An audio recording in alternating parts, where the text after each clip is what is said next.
O BNG esta tarde en unha charla falaba da política económica da agrupación nacionalista. Entre as persoas que ali se citaban estaba a parlamentaria do BNG, Teresa Taboas.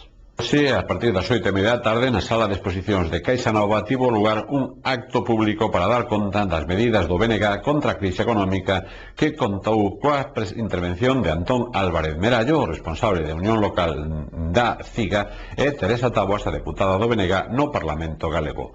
O acto foi presentado polo responsable local do BNG, Xosé Manuel Baños.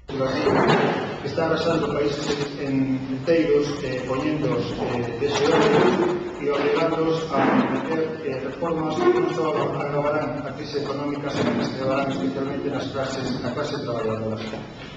PSOE e PP, nas súas distintas responsabilidades no goberno central e na Xunta de Galiza, efectivamente, encoméndanse, estamos vendo todos os días, aos dictados do Fondo Monetario Internacional, da Unión Europea e dos especuladores. Bueno, a gas Feijóo encoméndase, como todos sabedes, ao apóstolo Santiago e ao Xacobeo.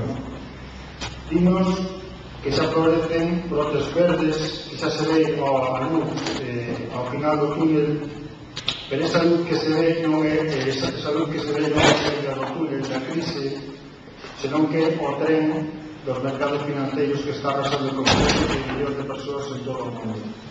Como dato significativo, 4.600.000 parados, según o dato que arroxou a enquisa de poboación activa que se deu a coñecer escasos días, dos cales 200.600 son galegos e galegas.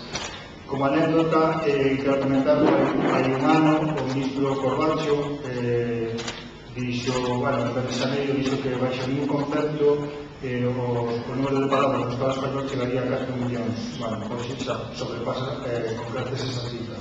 Cando se deu a coñecer a decir esa cifra de 4.600.000, o goberno central dixo que non se pasa por a cabeza que os parados cheguen a 5 millóns. Bueno, tendo contas que 200.000, pois, en fin, vos mesmos, non? Reforma laboral tendente a abaratar o sector despido, a facelo libre, reforma das pensións tendente a incrementar o número de anos cotizados e, por tanto, a rebaixa na súa cuantía, reforma fiscal para cargar nas clases populares o custo da crise que provocou a economía especulativa. Estas son as receitas dos mercados para paliar a crise, receitas que tanto PP como PSOE aceptan con absoluto entusiasmo.